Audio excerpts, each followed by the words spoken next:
이제 1조 잠깐만 가보시면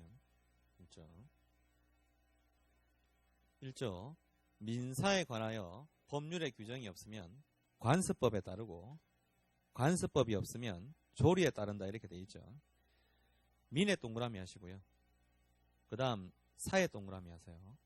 이 민이 뭐죠? 이 백성민자입니다. 그렇죠? 그래서 시민이란 말이에요. 시민. 조선시대 아니죠. 그러니까 시민이란 말 시민. 여러분 시민이세요? 시민이시죠, 맞죠? 근데 로마 시대는 안 그랬잖아요. 노예도 있었잖아요. 그렇잖아요, 맞죠? 그렇죠? 그래서 시민들만 로마 시대에는 소송할 수 있었거든요. 그래서 노예들은 소송을 못하니까 시민권 따려고 뭐 검투사들 하다가 나중에 다 죽이고 지 혼자 살아남으면 시민권 주죠, 황제가. 우리는 그럴 필요 없잖아요, 맞죠? 자, 그래서 시민 되고, 그 다음 민사가 한자로 적으면 이렇게 되거든요. 이 일사자입니다. 일사자. 일사 이렇게 되는 거거든요. 이게 한자로. 근데 이게 뭐예요? 이게 법률관계란 말이에요. 법률관계. 민법이니까. 그럼 읽을 때 시민에 대한 법률관계다 이 소리죠. 여러분 다 시민이니까 그 법률관계에 관하여 이렇게 읽으면 되는 거죠. 법률관계에 관하여 이렇게 읽으면 되는 거잖아요. 맞죠? 이 법률관계 반대말이 뭘까요? 이게 호의관계입니다. 이거하고 반대말이 도덕적인 관계. 호의 관계란 게 있어요. 호의 관계란 게 있단 말이에요.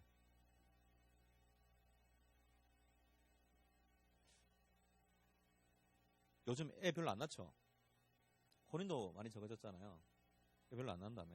그렇죠? 근데 제 주위에는 애가 왜 다 많을까요? 다 힘들어요. 맞죠?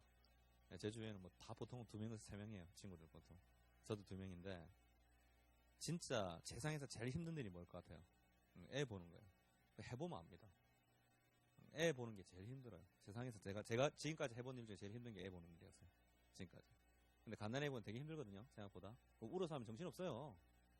경험해보면 압니다. 여자들은 그래도 저지라는 무기가 있지만 남자는 뭐 이거 뭐 젖도 못 물리잖아요. 이거 뭐 어쩔 수가 없어요. 맞죠? 울어서 하면은. 근데 문제는 이게 맞벌이 부부죠. 맞죠? 그러면은 보통 장모님이나 아니면 자기 시어머니한테 맡기잖아요. 맞죠? 보통 많이 맡기거든요. 맞죠? 그 법률 관계입니까? 그 호의 관계잖아요. 도덕적인 관계잖아요. 맞죠? 그렇죠? 호의 관계하고 법률 관계 차이점 뭘까요? 법률 관계는 강제 이행을 구할 수 있지만 호의 관계는요. 강제 이행 못 구합니다. 맞죠? 안 해주면 어떡할 건데 안 해주면. 저희 어머니 부산에 계시는데 올라와가지고 애 좀 봐달라고 하니까 절대 안 된대요. 지금 내가 나이가 몇 살인데 힘들 건 알거든. 얼마나 힘든데요. 애들이 힘이 좋아요. 진짜로. 겪어보면 합니다. 자, 그 다음 제가 예를 들어서 저희 집은 저기 관악구 쪽인데 관악구에서 이쪽으로 오잖아요. 맞죠? 근데 어떤 사람도 계속 이쪽으로 출퇴근을 하고 있다 이 말이에요. 그럼 제가 태워가죠. 이는 뭐예요? 카풀이죠. 카풀. 그 호의관계일까요? 법률관계일까요? 호의관계입니다. 도덕적으로는 태워주는 관계예요. 그렇잖아요. 맞죠? 제가 안 태워준다고 그 사람이 저한테 강제이행 청구할 수 있어요? 그건 아니잖아요. 그죠? 그런 것들 뭐라 그래요? 호의관계라고 얘기한단 말이에요. 그게 지금 제 책에 보면 250페이지 보시면 250페이지를 보시면 로마자 2번에 법률관계와 권리의무 나와 있어요. 거기 바로 밑에 보면 법률관계 나와 있죠. 바로 밑에 보면 4-1 해가지고 뭐 있어요? 호의관계 나와 있죠. 호의관계 옆에 화살표 있고 호의동승이라고 적어놨어요. 호의동승 카풀 말하는 거잖아요. 맞죠? 호의로 제가 태워주는 관계 말하는 거잖아요. 맞죠? 그런 것들이 호의관계다. 그러면 이 호의관계는 민법 적용 없네. 당연히 없지. 민사에 관해 안 들어가는데 이 사에 안 들어가. 그렇죠? 그 다음 법률에 규정이 없으면 관습법에 따르고 관습법이 없으면 뭐에 따라요? 조리에 따르죠? 일단 우리 시험은 이 순서가 잘 나와요. 일단은 법률, 관습법, 조리입니다. 1조에 보면 저 다시 1조 하고 있죠? 프린트 보시면 1조에 법률, 관습법, 조리라고 나와 있지 않습니까? 순서가. 그렇죠? 자, 그 다음 이때 법률 이제 헌법 강의하는 거예요. 이제 헌법.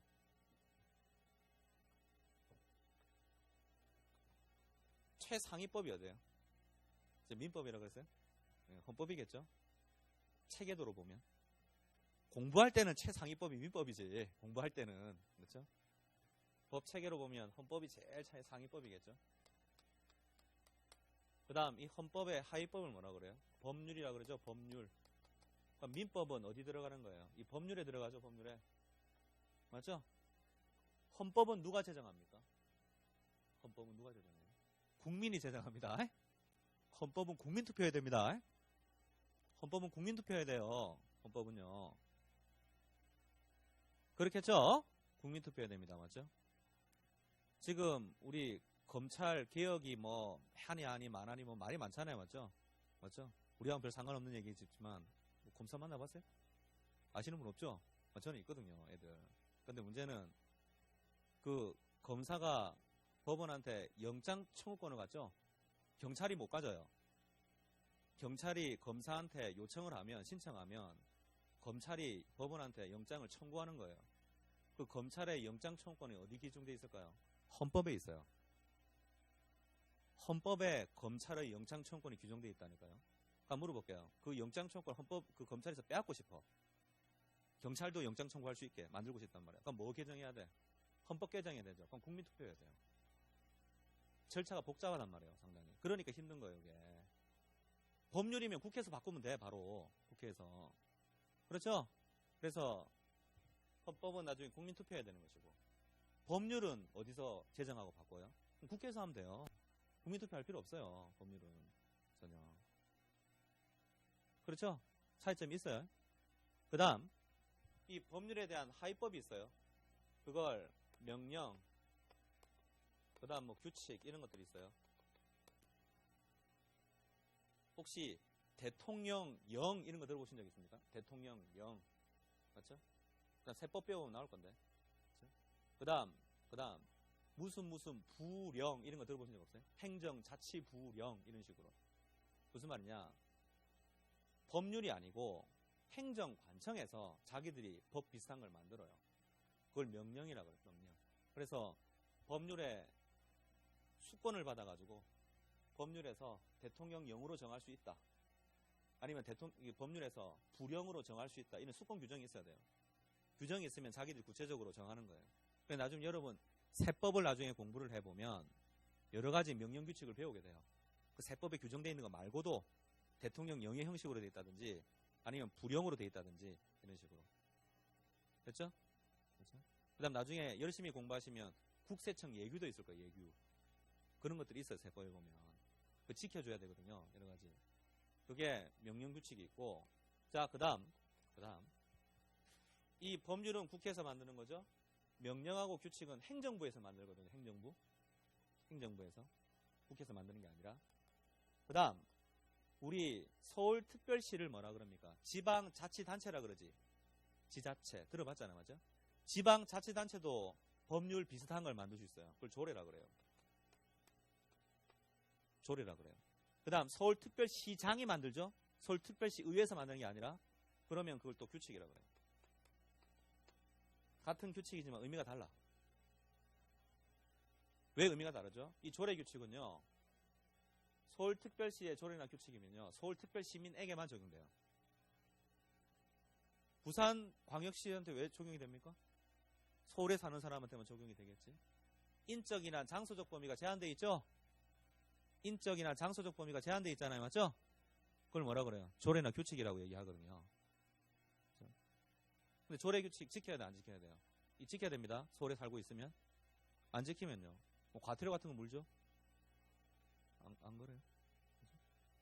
저기 서울대학교 뒤에 가보면 관악산이 있거든요. 지금은 아닌데 예전에 관악산 들어갈 때 입장료 받았어요. 지금은 아닌데 폐지됐는데 관악산 들어갈 때 입장료를 받았거든요. 실제로. 받았어요. 그건 뭐로 돼 있을까요? 관악구 조례로 돼 있었겠죠. 관악구에서 관리하는 데니까요. 맞죠? 근데 저는 여기 어디예요? 지금 여기 중구입니까? 여기 어디예요? 여기 무슨 구예요? 여기 무슨 구예요? 모르겠습니다. 이게 무슨 구예요? 그래서 저는 다른 구 살아요. 다른 구 사는데 관악구 갔어요. 근데 관악산 오르고 싶어요. 돈 내야 돼요, 말아야 돼요? 내야 되잖아요. 내가 지금 관악구에 있으니까. 장소적 범위가 제한되지만 관악구에서 지켜야 되죠. 맞죠? 이런 것들이 조례나 규칙들이에요. 그러면 이걸 전부 합해가지고 뭐라 그러냐면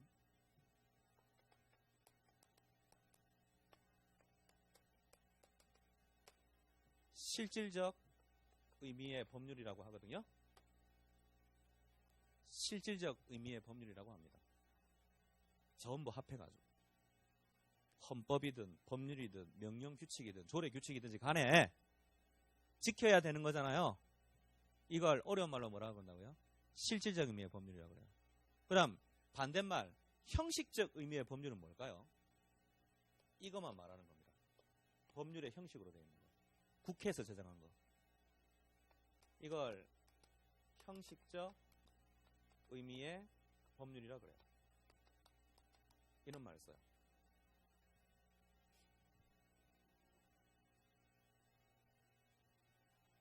그러면 1조에서 지금 법률이라고 했잖아요.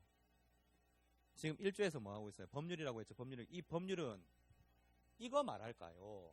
아니면 이거 말할까요? 어떻게 생각하세요? 이거 말합니다. 넓은 의미의 법률 말하는 거예요. 그럼 제가 문제 내볼까요? 민법 1조에서 말하는 법률은 형식적 의미의 법률만을 의미한다. OX. X지. 우리 시험 기출문제야. X. 실질적 의미의 법률을 말하기 때문에 그게 헌법이든 법률이든 명령규칙이든 조례규칙이든 다 포함돼. 그게 민사에 관한 것이면. 됐죠? 그 다음 저 지금 뭐 하고 있어요? 법원 하고 있죠? 1조가 법원 아닙니까? 읽어보면. 그 법원이 서울중앙지방법원 말하는 거예요. 그거 말하는 게 아니라 법의 연원의 줄임말이에요. 장소적 의미의 법원을 말하는 게 아닙니다. 제가 지금 하고 있는 것은. 법관의 인식 근거를 말하는 거예요. 법관이 재판할 때 인식 근거가 뭐예요? 법률이 있어야 되겠죠? 법률이었으면요. 관습법 따르는 거고. 관습법 없으면 뭐 따르는 거예요? 조리 따르는 거다 이 말이에요. 서울중앙지방법원 말하는 거 아닙니다. 그렇죠? 당연히. 그렇죠? 이때 법원이란 법의 연원, 법의 인식 근거를 말하는 거예요. 됐죠? 자, 그래서 여기 보시면 그러면 이건 실질적 의미의 법률이라고 이해를 하면 되는 건데 이런 실질적 의미의 법률이 없잖아요. 없을 수 있잖아요. 맞죠? 법이란 거는 항상 문자로 되어 있는 것이니까 세태를 못 따라갈 수 있어요. 맞죠? 그러면 뭐 따르는 거예요, 이제? 관습법 따르라고 했잖아요. 관습법. 1조에서, 맞죠? 그럼 관습법의 의의가 과연 뭐냐, 이 의미가. 그게 우리나라 통설 판례에 따르면 어떤 관행이 계속 존재해야 돼요. 계속 그렇게 해왔단 말이야, 국민들이.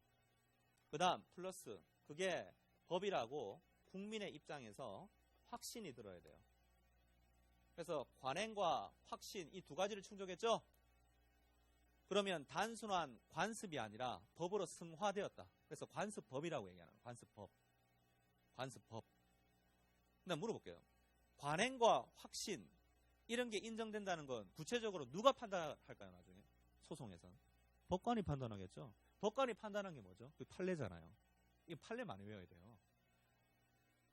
대법원 판례가 이러이러한 것들은 관습법으로 판단한 게 있고 이러이러한 것들은 관습법을 아니라고 한 것들이 있거든요. 그렇죠? 대법원 판례 많이 알아야 돼요. 보나마나. 그렇겠죠? 근데 이럴 수 있잖아요. 관습법은 관행과 확신 두 가지가 다 존재해야 되는데 이게 없어. 관행만 있어요. 관행만. 확신이 없어 전혀. 그렇게 해왔어 그냥 계속. 그게 우리 프린트 106조를 펴보면 제목이 뭐죠? 프린트 106조요.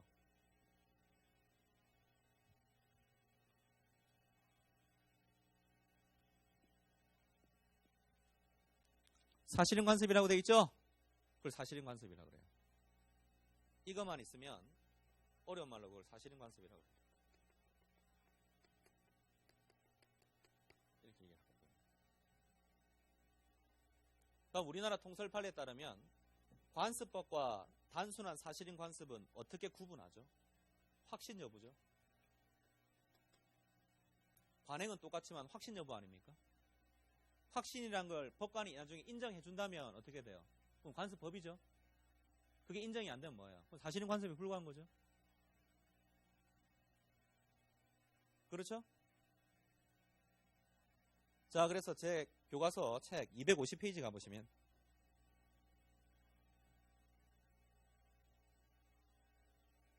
(250페이지) 제일 위에 보면 로마자 1번으로 민법의 기원 원리 그 네모 2번에 보면 민법의 법원 나와 있어요. 맞죠? 거기 보면 2-1 보면 법원으로서의 법률 나와 있어요. 1조 말하는 거죠.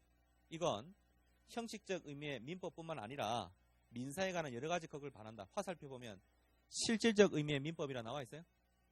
방금 그거 한 거잖아요. 맞죠? 그다음 바로 밑에 2-2번으로 관습법이 있어요. 관습법이 있어요. 관행 플러스 뭐세요? 확신이죠. 법적 확신을 기초로 이렇게 나와 있죠. 이걸 어려운 말로 법적 확신설이라 그러죠. 우리나라 통설이고 판례죠. 그 다음 2-1은 뭡니까? 사실인 관습이죠. 사실인 관습은 아까 106조에 있었죠. 관습법과 사실인 관습은 어떻게 구분해요? 확신 여부죠. 확신 있으면 관습법이고 그게 없으면요 사실인 관습이다 뭐 이렇게 되는 거죠.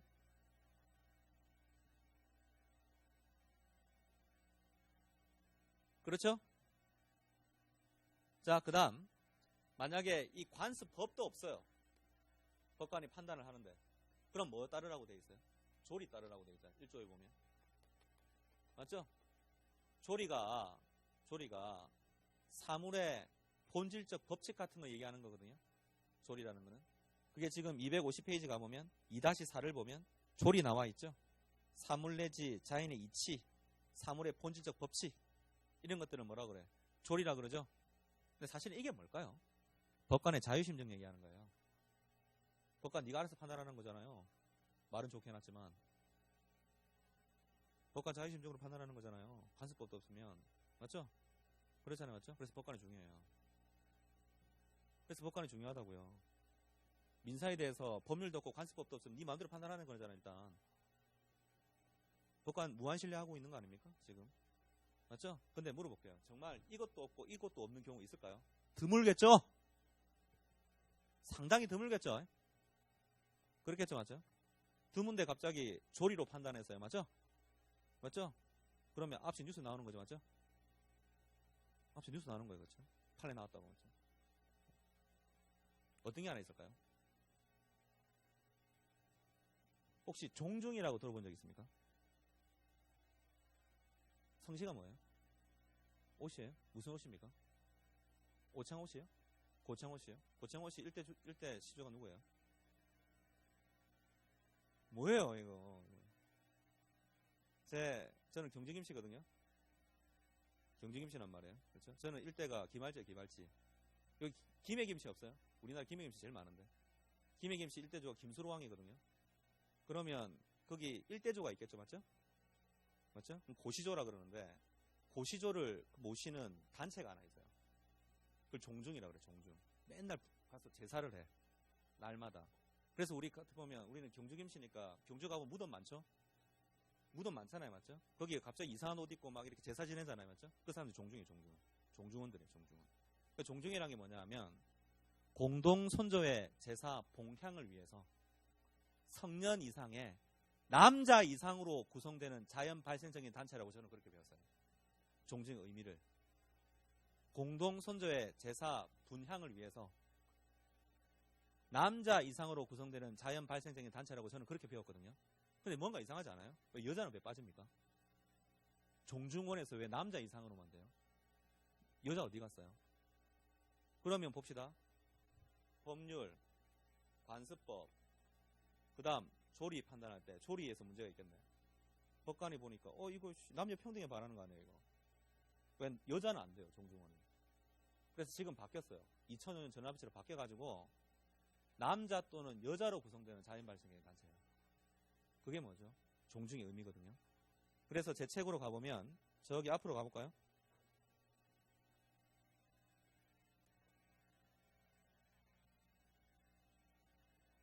자, 그래서 3페이지죠. 3페이지죠. 3페이지 제일 밑에 보면 3페이지 제일 밑에 보면 굵은 글씨 있어요? 3페이지 제일 밑에 보면 굵은 글씨 있습니까? 읽어볼까요? 대법원은 성년 남자만 종중의 구성원이 되는 기존의 관습법에 대한 법적 확실히 흔들리고 그러한 관습이 헌법을 정점으로 하는 우리나라 법조세에 맞지 않는 이유로 관습법이 효력을 상실했다고 판단했는데 한 장 넘겨보면 따라서 종중의 구성원에 관한 기존의 관습법이 효력을 상실했기 때문에 구성원에 관한 기준은 존재하지 않게 되었고, 따라서 관습법이 없으니까 뭘 따라야 되는 거예요? 조리. 조리. 그래서 조리에 따라 성인 여자도 당연히 뭐 종중에 뭐 구성원이 돼야 돼요. 그렇잖아요. 그렇잖아요. 맞죠? 그래서 이 대법원 판례 2005년 전원 합의체죠. 2005년 전합으로 돼 있죠. 한자 읽을 때 조그만 글씨에 전자는 읽을 수 있잖아. 맞죠? 완전할 때 전자잖아. 맞죠? 합자도 읽을 수 있죠. 전합이라 읽어요. 전합. 전원 합의체 줄임말이에요. 이 대법원 판례 시험에 나와요. 지금 종중의 구성원인 종중원은 누구와 누구로 이루어져요? 남자 또는 여자예요. 남자만으로 이루어지지 않아요. 여자도 포함된다고요. 맞죠? 이 대법원 판례가 별칭이 있어요. 이 딸들의 반란이라고. 딸들이 소송한 거예요. 이게 뭐냐 하면 나중에 저하고 배워보면 종중 이름으로 부동산 등기가 가능하거든요. 종중 이름으로 부동산 등기가 가능해요. 그러면 종중의 땅이나 아니면 종중 산이나 뭐 이런 것들이 있어요. 종중 이름으로 등기된 게. 근데 이 종중이 팔았어요. 부동산을. 다른 사람한테. 그러니까 매매 대금을 받았겠죠? 누구끼리 나눠 가졌을까요? 남자들만 나눠 가진 거야, 이게. 종중원들끼리 나눠 가졌으니까. 그럼 여자들은 뭐예요? 손 빨고 있나요? 왜 우리는 안 주냐? 소송했어요. 이겼잖아요, 자기. 종중 개념을 바꿔버렸어요, 이 판례에서. 종중 개념을. 지금 남자 또는 여자란 말이에요. 이해가 됐죠? 그럼 여러분 다 종중원이십니까? 예, 여러분도 모르는 사이에 종중원입니다. 아빠한테 물어봐요, 가가지고. 내 종중원이냐고. 맞을 거예요. 왜냐하면 태어나자마자 종중원이니까. 나중에 태어나가지고 성년이 되면 바로 종중원이 돼요. 저도 종중원이라니까요. 저 경주김씨. 무슨 파. 그 종중입니다. 됐죠? 그 다음 종중은 또 여러 가지가 있어요. 고시조가 있고, 중시조가 있고. 저 중시조, 혹시 김부식 아세요? 김부식? 들어봤어요? 막 비판받잖아요. 사대주의자라고. 삼국 사기 지은 사람 몰라요? 그 경주김씨거든요. 거기 모시는 또 종중이 있어요. 또 혹시 추사 김정희 아세요? 들어봤어요? 추사 김정희 1800년 후반대 사람인데 그 사람 모시는 종중도 따로 있어요. 종중도 또 여러 가지야. 누구 모시는 거에 따라 가지고. 됐죠? 그쪽 후손이라고 전 들었는데 모르죠. 그거 어떻게 알아요, 제가? 진짜 후손인지 아닌지. 우리나라 95%는 다 쌍놈인데. 예. 국사 배워보면 5%만 양반이고 95%는 쌍놈이에요. 여러분 성 없어요, 원래. 제가 그건 확신할 수 있어요. 성이 생긴 지 얼마 안 됐어요. 성이란 거 가진 사람들 자체가. 나중에 국사 배우고. 어떻게 하냐고요? 저 노량진 강의하니까 애들은 막 국상생 많이 친하잖아요. 저한테 얘기해 주던데. 다 거짓말이라고. 너 경주김치 아닐 확률이 99% 난다. 얘기하는 거. 자, 그래 됐고. 자, 그 다음. 그러면 어쨌든 이렇게 되는 거죠. 맞죠? 이해가 됐죠? 이 순서 외우세요. 일단은 순서를 외우세요. 그 다음, 제가 강의하면서 이런 말을 많이 할 거예요. 대법원 전원합의체라고. 이런 말을 많이 할 거예요. 맞죠? 그래서 이렇게 적혀 있지 않나요? 제 책에 보면. 대판 이렇게 돼 있지 않나요? 이렇게 돼 있단 말이에요. 판례 번호가. 그게 4페이지 제일 위에 보면 4페이지 제일 위에 아까 대판 괄호하고 전합 2005년 7월 21일 2002다 1178 이렇게 돼 있지 않나요? 자, 판례 읽는 법을 가르쳐 드릴게요. 판례 읽는 법. 지금 2005년 7월 21일이 뭔가요? 이게 선고일이에요. 이날 선고했다고요. 대법원에서. 그 다음 뒷부분에 보면 2002다 1178이죠? 이게 뭐냐면 2002년도에 접수되었다고요. 2002년도에 대법원에 접수되었다. 대법원에 접수. 접수됐는데 접수 순서가 몇 번이죠? 1178번이에요. 1178번이라는 거예요. 읽을 때. 이해가 됐죠? 그 다음 왜 이게 대법원 판례인 줄 알 수 있을까요? 다 때문에요. 다. 다가 대법원 재판을 다라 그래요. 중간에 쓰면. 그러니까 물어볼게요. 여기도 1심이 있었겠지? 우리 3심이란 걸 아시죠? 3심제. 우리나라 3심제잖아. 맞죠? 3번. 맞죠? 그래서 1심 판결이면 이렇게 돼요. 뭐 2010 가 뭐 이렇게 나왔어요. 그럼 예를 들어 110 이렇게 나왔습니다. 이게 무슨 말이에요? 2010년도에 110번째로 접수가 되었는데 1심 판결이라는 거예요. 1심 판결. 그럼 앞에는 뭐가 붙을까요? 앞에는 이 선고일이 붙겠지. 선고일이. 맞죠? 이해가 됩니까? 그 다음 이건 1심 판결이고 2심 판결도 있을 수 있잖아. 맞죠? 2심은 뭐가 될까요? 그럼 나예요. 그럼 또 3심 판결도 있을 수 있잖아. 맞죠? 그건 뭐죠? 그럼 다 하겠지 뭐. 가나 다 이렇게 돼. 가나 다. 쉽죠? 쉽죠? 그럼 보통 판례란 건 대법원 판례 말할까요? 하급심 판례 말할까요? 대법원 판례를 말하는 거거든요. 보통 보면. 그래서 다 보통 다예요. 다. 민법에서 보면 다 다라고. 판례 번호 읽어보면. 다 다야. 판례 색인 보면. 그렇지 않을까요? 저기 판례 색인 가보고요. 제 책에. 저기 뒤에 가보면.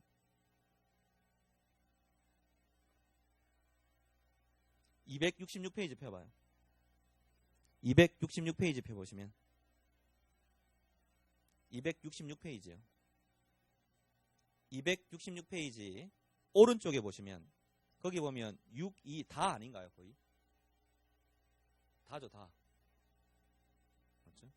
6, 2 다 5, 8이 무슨 말이에요? 62년도에 582번째로 대법원이 접수되었다는 뜻이겠죠. 보나마나. 근데 선생님 위에 보니까 뭐 민상도 있는데요. 민상은 우리나라 민법이 아니에요. 일본 민법 적용한 겁니다. 왜? 우리나라 민법 언제 제정되고 시행됐을까요? 60년 1월 1일요. 나중에 제가 공부할 겁니다. 우리 언제 해방됐어요? 1945년 8월 15일 해방됐죠. 그럼 15년 동안 법적 공백이 있죠. 민법이 없잖아요. 무슨 민법 적용했을까요? 15년 동안. 일제시대 때 민법이에요. 일제시대 때 민법을 적용하면 민상이 붙습니다. 민상 중간에. 무슨 말인지 알겠죠? 맞죠? 그 다음 전합. 이게 무슨 말일까요? 전원 합의체 줄임말이거든요. 아셔야 돼요. 법 공부할 때는. 그 다음 여기 보세요. 이제 헌법 강의인데 우리나라 대법관 몇 명 있어요? 아세요 혹시? 몇 명 있어요? 예? 잘 몰라요? 14명 있어요 총. 대법원장까지 합해가지고.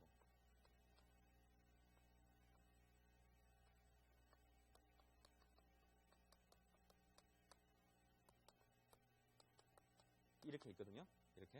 이렇게 나눠지거든요. 그럼 대법원장 몇 명이에요? 한 명이죠. 이름 뭐예요? 양승태요. 뭐 관심도 없죠? 예, 있어요. 그렇죠? 관심도 없죠? 저는 관심 있죠. 그다음 한 명 빼. 그럼 대법관 몇 명 남아요 지금? 13명 남죠? 이 중에서 한 명은 또 누구냐 하면 그럼 법원 행정처장이에요.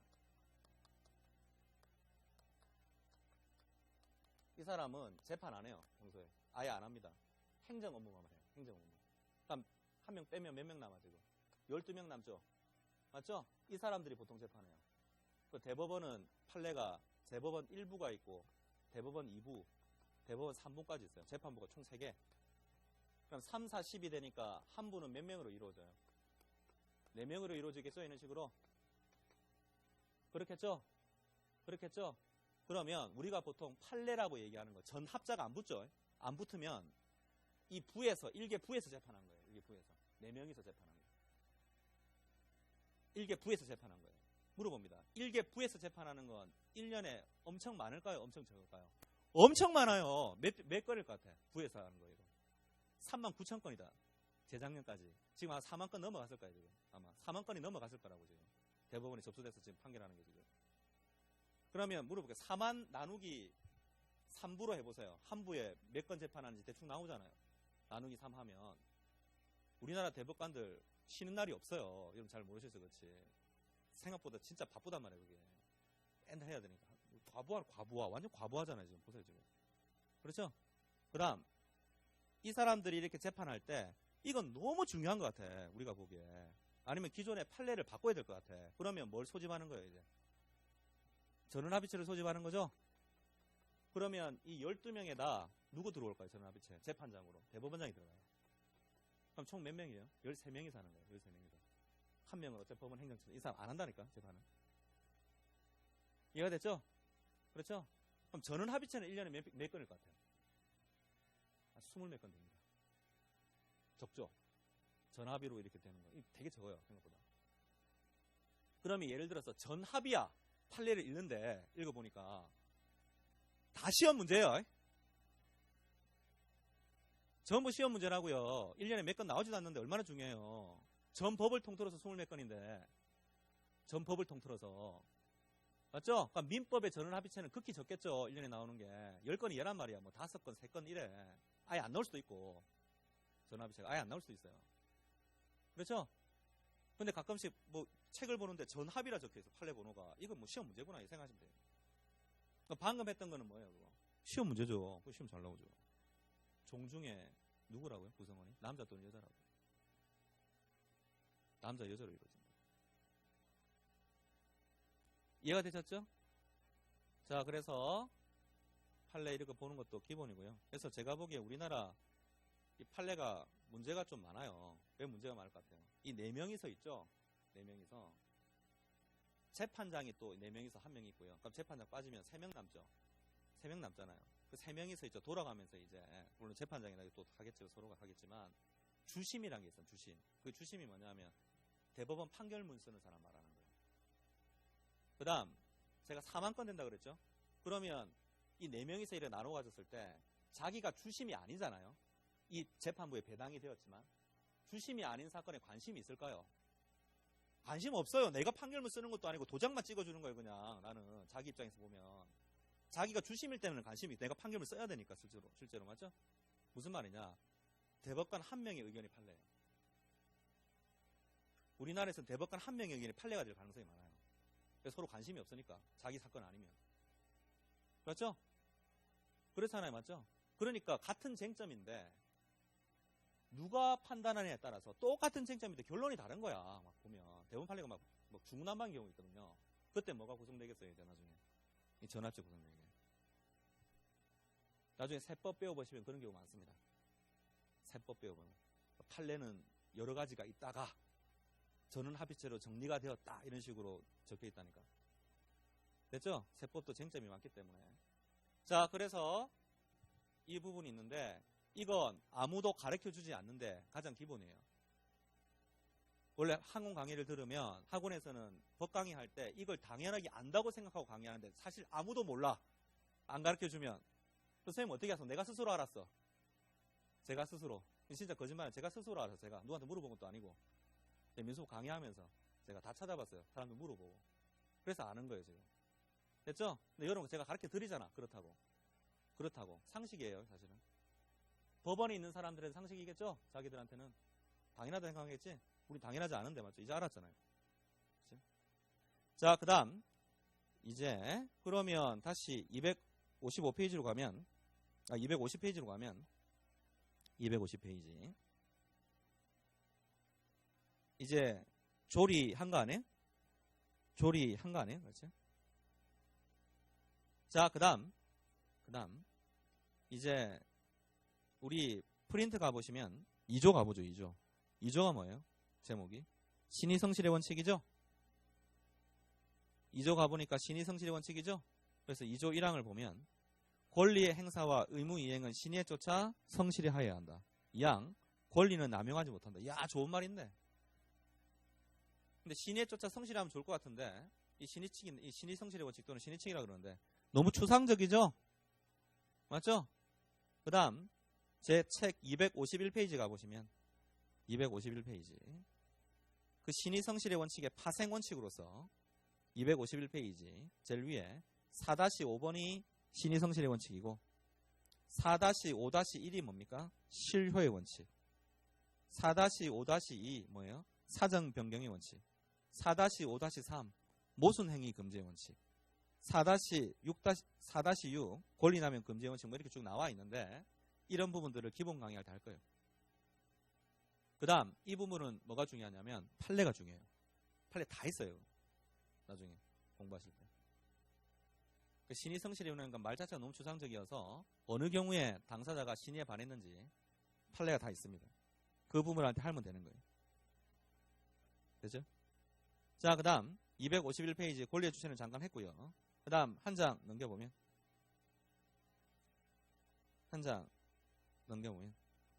252페이지 보면 네모 10번에 보면 법인이란 말이 있어요. 252페이지 네모 10번에 보면 뭐 있어요? 법인이란 말이 있어요. 252페이지 네모 10번 찾으셨죠? 법인은 권리 능력자입니까? 그렇거든요. 어디 적혀 있을까요? 우리 민법 34조 프린트 펴보세요. 34조 한번 펴봐. 법인은 권리 능력 가지죠. 법인은 정관이 정한 목적 범위에서 권리 능력 있잖아요. 읽어보시면. 그렇잖아요? 읽어보시면. 34조에 없어요? 있는데? 외우셔야 되는데. 정관이 정한 목적 범위 내에서 권리 능력이 있어요. 자연이라고 다르네요. 그렇죠. 자연인은 태어나자마자. 법인은요? 어떻게 될까요? 그래서 31조, 그 다음 32조, 등기해야 됩니다. 준칙주의. 그래서 법인은 뭐가 있어야 돼요? 등기가 있어야 되거든요. 그래서 31조 가보시면 법인 성립의 준칙 나와 있고요. 32조 나와 있고, 그 다음 33조를 보시면 법인은 주된 사무소의 소재지에서 설립등기 줄 거 주고 등기함으로써 성립해요.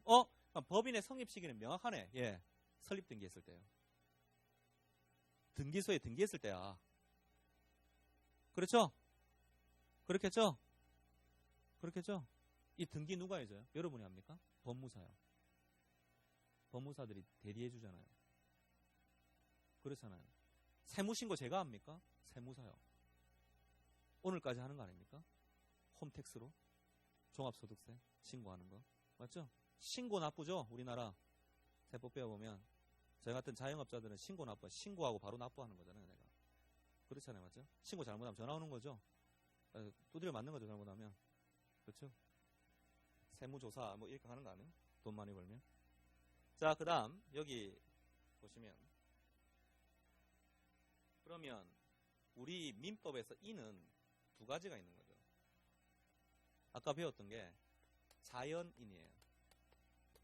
자연인은 언제 권리 능력을 취득했어요? 전부 노출세. 그렇잖아요. 맞죠? 그렇죠? 자, 그 다음 언제 권리 능력이 소멸해요? 죽었을 때. 맥박 종지설, 심장 정지설 이렇게 있잖아요. 맞죠? 그 다음 인이 하나 더 있어요. 그게 뭐예요? 법인이에요. 법인 개념. 법인 개념이잖아요. 그렇죠? 그렇죠? 자, 그래서 법인은 아까 등기하자마자 권리 능력을 뭐 하는 거예요? 취득하는 거예요. 등기하자마자 권리 능력을 뭐예요? 취득해줘. 그렇죠? 그 다음 나중에 법인은 권리 능력이 언제 소멸하느냐?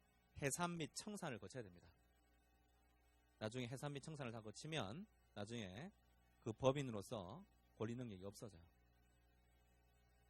그래서 원래는 자연인을 배우고 그 다음 뭘 배워요? 법인이라는 개념을 배워요. 그 다음 법인 개념과 관련해서 민법 정칙의 조문도 엄청 많아요. 31조 이하를 보면 전부 법인이잖아요. 그게. 맞죠? 맞죠? 그 31조부터 97조까지 있어요. 조문에 보면. 법인 파트가. 조문 엄청 많아요. 조문 보시면. 맞죠? 그 전부 다 기술적인 건데 나중에 좀 공부를 해야 되고 암기해야 되는 부분들이거든요. 그렇죠? 그래서 이 법인은 한자로 쓰면 이거죠. 법으로 사람 만들었다는 거죠. 한자로 적으면. 그게 법인입니다. 법인입니다. 나중에 공부해보면. 그렇죠? 그 다음 법인은 여러 가지 분류가 있는데 나중에 공부해보면 이런 분류가 있어요. 이거 혹시 들어보셨어요?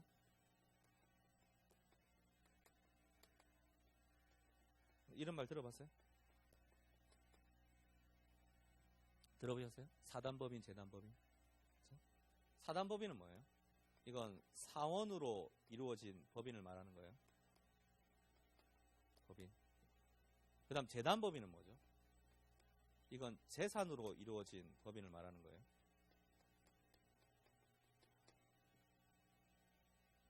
그렇죠? 자, 그 다음 이런 분류가 또 있어요. 나중에 법인 파트 배워보면 영리법인, 비영리법인이 있어요. 이런 파트가 있거든요. 분류가 가능한데 영리, 비영리. 혹시 이런 걸 들어보셨어요? 영리, 비영리. 영리가 무슨 말이에요? 돈 벌면 영리입니까? 돈을 벌면 영리예요? 아니에요.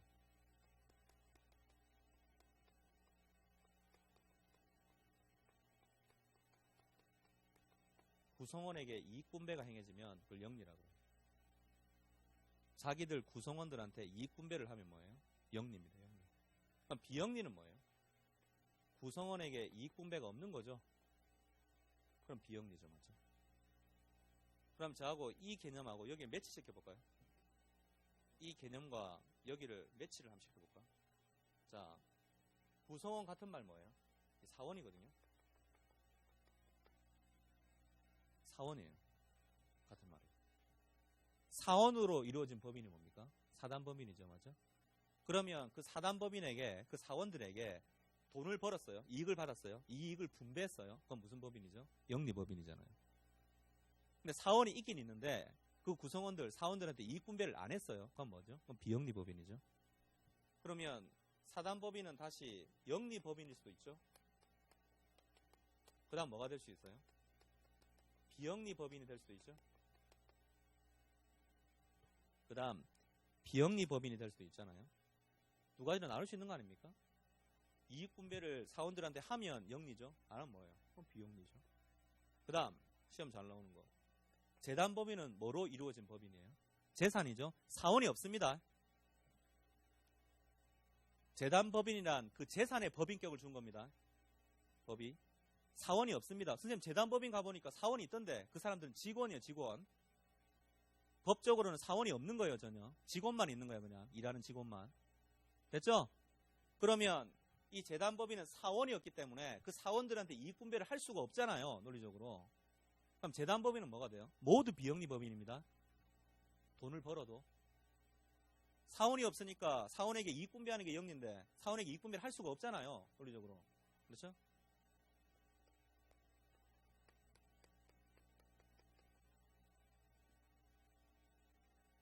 시험에 우리 시험 나왔었어요. 재단법인은 모두 비영리법인이다. OX. O. 개념을 물어보고 있는 거죠. 영리, 비영리에 대해서. 뭐 돈 번다고 해서 영리가 아닌 거죠. 그렇죠? 우리나라 병원들 있죠. 전부 의료법인이거든요. 의료법인. 전부 의료법인이에요. 맞죠? 의료법인은 전부 비영리법인이거든요. 우리나라에서. 의료법에 그렇게 명시되어 있어요. 비영리라고. 병원 돈 법니까? 안 법니까? 엄청 벌죠. 우리나라 병원은 짱인데. 그렇죠? 근데 그 병원에 주주가 있어요? 없습니다. 주주들에게 이익 분배 못 합니다. 전부 비영리라서. 그래서 보통 보면 그 의료법인들, 재단법인들 아니에요. 재단법인, 사단법인이 아니고. 다 재단법인들이잖아요. 맞죠? 또 재단법인은 뭐 있어요? 여러분 사립학교 다니시면 다 재단법인 아니에요. 재단법인. 사단법인이 아니고. 그 재단법인 아닙니까? 재단법인. 사립학교들. 재단법인 어디 무슨 학원이에요. 보면. 사립학교 다니시면. 국립학교는 당연히 국가기 있지만. 그렇죠? 사립학교 돈 안 벌어요? 엄청 벌죠. 사립학교, 대학교들. 우리나라 대학교 돈 안 벌어요? 돈 넣고 돈 먹게 하는 대학이 아니에요? 사실은. 정확하게 얘기하면. 그렇잖아요. 그렇죠? 근데 돈 벌면 뭐합니까? 구성원인데 이익 분배를 안 하는데. 전혀. 그게 뭐예요? 그 비영리죠. 재단법인 좀 비영리죠. 그 다음, 우리 지금 민법 배우죠? 그러면 프린트에 39조 한번 펴봐요. 프린트 39조를 펴보시면.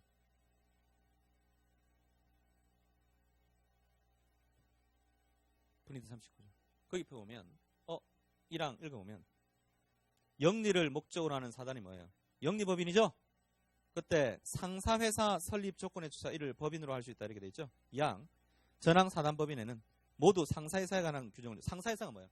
상법 적용한다는 거죠? 영리법인에 대해서는 민법 적용이 아니고 무슨 적용? 상법 적용이죠? 그렇죠? 그럼 여기 봐요. 이 영리법인은 전부 다 상법을 적용하는 거니까 이건 상법 공부하는 사람들이 하겠죠? 그럼 우리 민법이 적용되는 법인은 뭐 말하는 거예요? 전부 비영리법인입니다. 그럼 민법 총칙에서 공부할 법인은 뭐 말하는 거예요? 비영리법인으로서의 사단법인하고 재단법인 공부하는 거예요. 비영리법인에서의 사단법인하고 뭘 공부하는 거예요? 재단법인 공부하는 게 법인 파트란 말이에요. 나중에 공부를 해보시면 영리법인으로서의 사단법인은 그건 상법이 적용되기 때문에 상법 선택하는 사람들이 공부하겠지. 그거는. 그렇죠? 그 다음 영리법인인데 사단법인인 거 대표적인 거 뭐 있어요? 여러분 아시는 거. 주식회사. 그럼 주식회사 본질은 뭡니까? 그 주주들에게 이익 분배하는 겁니다. 돈 벌었으면 주주들한테 이익 분배해야 돼요. 그게 영리니까요. 그렇죠? 마이너스면 주식 배당 못하겠지만 이익 배당을 못하겠지만 벌면 해야 되는 거죠? 그렇죠? 자, 그게 바로 252페이지. 252페이지 가보시면 네모 10번 법인이 있고요. 공법인, 사법인, 그 다음 영리법인, 비영리법인. 비영리법인 읽어보면 화살표. 민법상 법인은 모두 비영리법인이다 이렇게 나와 있잖아. 그렇죠?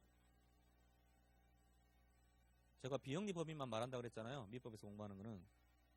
그 다음 사단법인이란 말이 있고요. 그 다음 253페이지 제일 위에 보면 뭐 재단법인 나와 있죠? 그 재단법인 화살표 보면 사원의 부존재 이렇게 적어놨죠? 재단법인은 사원 없어요. 있는 사람들 직원이라 그랬죠 제가. 사원이 아니고 법적으로 보면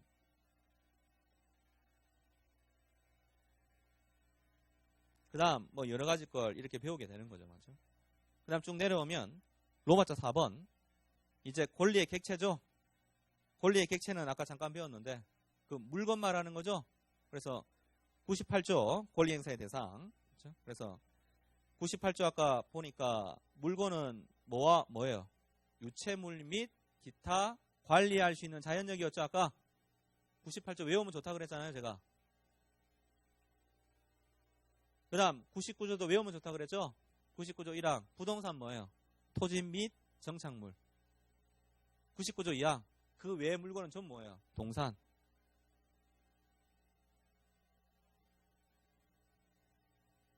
이해가 됐죠? 그 다음 254페이지 제일 위에 보면 토지가 있고요. 그 다음 뭐 있어요? 건물이 있죠? 그렇죠. 토지와 건물이 뭡니까? 대표적인 부동산이죠? 왜 한자로 부동산일까요? 안일 부자, 움직일 동자야. 움직이지 못하는 물건이니까 부동산이지. 보통 보면. 한자로 풀이하면. 그런데 우리 민법의 입법자는 그렇게 풀이하지 않고 토지 및 정착물을 뭐라 그랬어요? 부동산이라고 했잖아요. 그래서 보통 움직이지 못하면 뭐예요? 부동산이고 이렇게 움직이면 뭐예요? 동산이고 이렇게 얘기하잖아요. 일반인들은. 정확한 풀이는 아니지만. 그렇잖아요. 자, 그 다음 여러분 프린트로 백조 한 표 봐요. 백조. 백조를 보시면 거기 주물하고 종물이 나와 있어요. 백조 보면 주물, 종물이 나와 있지 않습니까? 그래서 백조 1항 읽어보면 물건의 소유자가 그 물건의 상용에 공하기 위해서 자기 소유인 줄 거 주고 자기 소유인 다른 물건 줄 거 주고 이에 부속하게 한 때에는 그 부속물은 종물이다 이렇게 적혀 있죠. 그때 그 다른 물건이 뭡니까? 종물을 말하는 겁니다. 그럼 백조 1항에서 물건의 소유자가 그 물건에 상용할 때 이 물건은 뭐 말하는 거예요? 주물 말하는 거예요. 이게 주물하고 종물인데 예를 하나 들어볼까요? 저 시계 있죠? 시계 갖고 있죠? 뭐가 주물이고 뭐가 종물입니까? 시계가 주물이고요. 시계줄이 종물이에요. 시계가 주물이라고요. 시계줄이 뭡니까? 종물인 거예요. 왜? 시계줄이 있어야지 시계를 제대로 이용할 수가 있잖아. 시계만 있어도 되겠지만 시계줄이 있어야지 손목에 걸죠. 손목시계인데. 그래서 상용이 무슨 말이에요? 상용. 항상 상자에 이용할 때 용자다. 항상 이용해 공하기 위하여 이바지하는 관계란 얘기죠. 지금 한자풀이 하고 있는 거죠, 제가. 그러면 시계줄은 시계에 대해서 항상 이용해 이바지하는 관계잖아요. 손목시계인데 시계줄 없으면 어떻게 차요? 논리적으로. 맞죠? 이때 주물과 종물 관계라고 얘기하는 거예요, 이게. 그 다음 우리 한강 가보면 예전에 보면 배가 있죠. 근데 뭐 있어요? 노가 있어요. 젖지, 배를. 배가 뭐예요? 주물. 노가 뭐예요? 종물. 이렇게 된단 말이에요, 이게. 물론 배만 있어도 저을 수 있겠지만 손으로. 불편하죠? 불편하잖아요. 그렇죠? 노가 있어야 돼요. 주물하고 종물이라 그래요. 이런 개념이 있다 이 말이에요. 나중에 저하고 배울 거예요. 됐죠? 자, 그 다음 다시 101조 101조 바로 밑에 제목이 뭐예요? 천연과실, 법정과실이죠?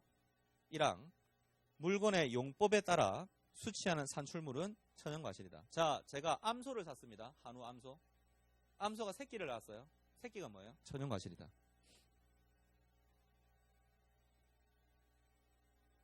제가 사과나무를 심었습니다. 사과나무에서 사과가 나왔어요. 뭐죠? 천연과실이다.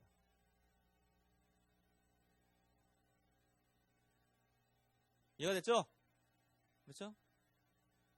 천연과실 개념 알겠죠? 산출물. 그 다음 101조 2항 물건의 사용 대가로 받는 금전 기타 물건은 뭐로 한다? 법정 과실로 한다고 나와 있죠? 물건의 사용 대가로 받는 금전 기타 물건은 뭐? 법정 과실로 한다고 나와 있죠? 그 다음 물건 사용 대가로 받는 금전 기타 물건. 이때 물건. 자, 금전은 물건입니까? 금전도 물건이잖아요. 유채물 아니에요? 맞죠? 우리 저한테 금전 빌려가서 이용했어요. 뭐 줘야 돼요? 저 대가를? 이자. 이항 법정과실 대표적인 게 뭐예요? 이자 말하는 거예요. 법정과실에서 예를 들어보라 그러면 이자 같은 예를 들 수 있다. 금전도 물건이니까 금전의 사용 대가를 뭐라 그래? 그걸 이자라 그러잖아. 이자. 맞죠? 법 공부한 사람들한테 이자를 얘기하면 뭐라 얘기해요? 법정과실이라고 얘기해요. 법정과실이라고. 그렇잖아요? 생각해 보시면.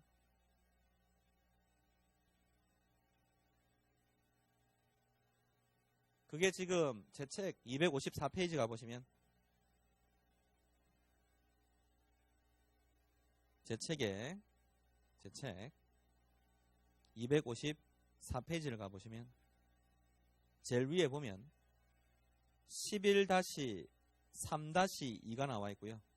11-3-2 과실이 나와 있죠? 과실이 나와 있죠? 거기 보면 동그라미 1번이 뭐예요? 천연과실이죠? 동그라미 2번이 뭐예요? 법정과실이죠? 뭐 이렇게 적혀 있는 부분이에요. 맞죠? 자, 그 다음 254페이지 로마자 5번으로 권리의 변동이라고 나와 있죠? 이 권리의 변동과 관련해서 동그라미 네모 12번에 보면 권리 관계의 변동이라고 나와 있죠? 이 나중에 저하고 배울 거고, 그 다음 쭉 내려오면 네모 13번에 보면 법률행위, 오늘 잠깐 배웠거든요. 저하고. 그 다음 법률행위 바로 밑에 13-1을 보면 성립요건이 있었죠? 그래서 바로 밑에 보면 13-1-1 일반적인 성립요건이 있죠? 뭐예요? 당사자, 목적, 의사표시. 오늘 아까 배웠잖아요. 표로 했잖아요. 표로. 그 다음 아까 안 배운 건 뭐냐면 255페이지 제일 위에 보면 13-1-2 특별 성립요건도 있거든요. 특별한 성립요건. 우리 혼인도 계약입니다. 엄연하게. 혼인계약은 특별 성립요건이 뭘까요? 신고해야 됩니다. 그래서 혼인이 성립해요. 결혼식 다음 뭐합니까? 같이 살면 뭐예요? 신고 안 하면 사실혼관계지. 혼인 신고해야 되는 거죠? 뭐예요? 특별 성립요건입니다. 대표적인. 그렇겠죠? 그렇겠죠? 그래서 혼인의 신고 이렇게 나와 있고요. 질문의 인도는 나중에 말씀을 드리고, 자, 그 다음 13-2가 뭡니까? 효력요건 나와 있죠? 그 효력요건 부분에서 일반 효력요건, 특별 효력요건 뭐 이런 게 있고, 그 다음 일반적인 효력요건 아까 배웠습니다. 당사자, 권리능력, 의사능력, 행위능력 하면서 했었습니다. 자, 그 다음 네모 14번 의사표시. 의사표시는 행위의사, 효과의사, 표시의사, 표시행위 뭐 여러 가지로 이루어지는데 나중에 기본 강의할 때 할 거고. 자, 그 다음 네모 15번 단독행위 별표한 개 하고, 네모 16번 계약 별표한 개 합니다. 단독행위가 뭐죠? 하나의 의사표시만으로 법률행위가 이루어지면 단독행위예요. 계약이 뭡니까? 두 개 이상의 의사표시가 합쳐져서 하나의 법률행위를 이루면 그 계약이라 그래요. 대립하는 두 개 이상의 의사표시가 합쳐져서 하나의 법률행위면 계약 아닙니까? 오늘 배웠던 게 뭐예요? 계약을 배웠던 거죠, 저하고? 계약을 배웠던 거잖아요, 맞죠? 그럼 하나 물어볼까요? 취소권을 행사하는 것은 단독행위일까요? 계약일까요? 단독행위죠. 취소권 행사 하나, 의사표시 하나밖에 없잖아요. 그렇잖아요, 맞죠?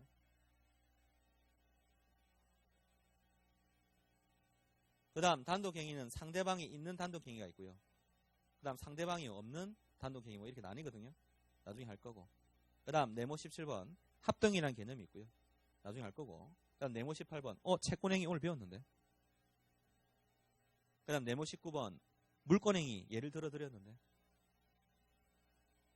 그 다음 준물권행위니 유인이니 무인이니 나중에 배울 거고. 한 장 넘어가 보면 뭐 여러 가지가 쭉 있죠.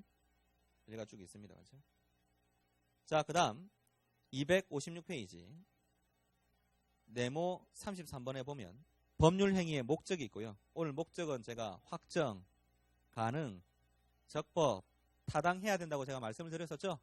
그런 부분들도 기본 강의할 때 다 얘기를 할 것이고, 그 다음 257페이지 네모 35번에 보면 비진위 의사표시 있죠. 네모 36번이 뭐예요? 허위표시, 통정허위표시. 그 다음 한 장 넘겨보면 네모 37번이 뭐예요? 착오죠? 착오죠? 그 다음 네모 38번이 뭐예요? 사기강박이죠? 자, 정리하면 비진위 의사표시는 표시된 대로 효력을 발생하지만 상대방이 알았거나 알 수 있었으면 무효. 통정허위표시는 무효. 사기강박, 착오는요? 취소. 맞죠? 그렇게 배웠죠?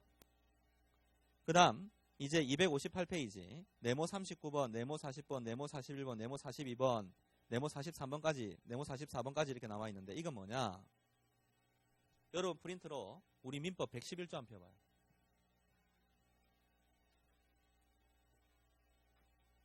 민법 111조 1항 한번 펴봅니다. 111조 폈죠? 자, 여기 한번 볼까요? 갑이 을한테 의사표시를 이렇게 하거든요. 이게 상대방 있는 의사표시라고 해볼게요. 상대방이 을이야. 이 의사표시의 효력이 을한테 언제 효력이 발생할까요? 그건 입법례에 따라서 달라질 수는 있는데 111조 보면 우리 입법자는 도달주의를 따르고 있거든요. 111조 보면 도달주의라는 걸 따르고 있어요. 우리 입법자는요. 도달돼야 돼요. 도달. 그렇죠? 그럼 도달이 과연 뭐냐가 문제가 되잖아요. 맞죠? 도달의 의미가 과연 뭐냐? 그래서 학원가에서 이게 뭐 옛날부터 듣는 얘기 때문에 제가 연애 편지를 쓴다고 한번 생각해 볼게요. 갑이 을을 사랑해요. 근데 사랑하는 건 원래 법률 관계가 아닙니다. 예를 들어 보는 거예요. 자, 그러면 갑이 을한테 자기 사랑의 의사표시를 표현을 했을 때 그 의사표시가 을한테 언제 효력을 발생하냐? 자, 연애 편지를 쓰자마자 바로 을한테 효력 발생해요. 그걸 표백주의라고 그래요. 어려운 말로. 표백주의. 표백주의. 근데 표백주의는요, 너무 빨라. 너무 효과가 빨리 일어나, 이거는. 연애편지 쓰자마자 바로 발생하니까. 그렇죠? 근데 그게 아니라 연애편지를 썼어요. 고의 접었죠? 고의 접었어요. 동네 우체통에 넣었어요. 그때 바로 을한테 효과가 발생해요. 뭐예요? 발신주의. 발신주의. 발신하자마자 바로 효과가 발생한다. 이것도 너무 좀 빠른 것 같아요. 이것도 너무 빠른 것 같아요. 그럼 도달주의가 뭡니까? 그 편지가 을한테 전달돼야 돼요. 편지가 을한테 뭐 전달돼야 돼. 그걸 뭐라 그래요? 도달주의라고 합니다. 어려운 말로. 도달주의. 대신 을이 있죠. 뜯어볼 필요는 없어요. 전달만 하면 끝난 거야. 을이 뜯어봐서 볼 필요까지는 없다고. 전혀. 뜯어서 볼 필요까지는 없어. 을이 뜯어가지고 봤죠. 맞죠? 그래야지 효과가 발생하죠. 그걸 요지주의라고 그래요. 근데 요지주의는 너무 느려. 너무 느려. 그러니까 가장 중간적 입장을 우리 입법자는 도달주의, 이걸 따른 거예요. 도달주의. 그럼 도달이 뭘까요? 객관적 인식 가능성을 말합니다.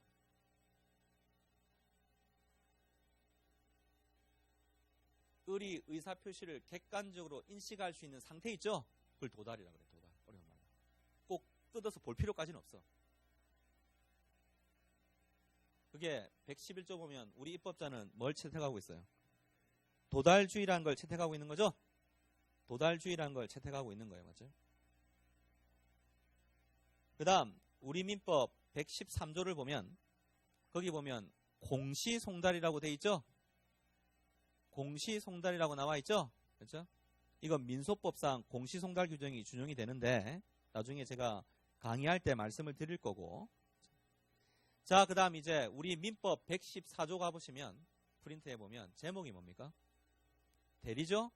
맞죠? 이제 대리는 이제 이렇게 해가지고 병이 난 사람이 등장하는데 이 사람이 본인이고 여기가 상대방이면 이제 갑의 대리인 하면서 대리가 등장한단 말이에요. 이제 우리 계속 배워왔던 게 갑과 을 사이를 배웠는데 이제 병이 개입하는 거죠. 맞죠? 대리라는 개념. 그래서 오늘 여기까지 할 거예요. 네. 자, 그래서 원래는 내일 해야 되는데 내일 안 하고 공지 돼 있죠? 돼 있다면서요, 맞죠? 모레 할 겁니다. 모레에서 지금 대리할 것이고, 그 다음 법률행위 무효화 취소, 법률행위의 부관, 그 다음 기간, 그 다음 소멸시효에 대해서 제가 간단하게 다 설명을 드릴 거예요. 그 소멸시효가 끝이에요. 민법 정치는. 그거 배우는 거예요. 그게 184조까지 배우는 거다. 1조부터 184조까지. 됐죠? 그래서 그거 다 하고 이제 다시 1페이지로 돌아가가지고 이제 쭉 나가면 되겠죠? 책을 나오면 되겠죠? 그 다음 제 책의 특징은 안에 기출문제가 OX로 돼 있어요. 나중에 기본서 보면 기출문제 OX 해가지고 막 이렇게 쭉 있거든요. 그렇죠? 자, 수고하셨고요. 모레 뵙겠습니다. 수고하셨습니다. 고맙습니다.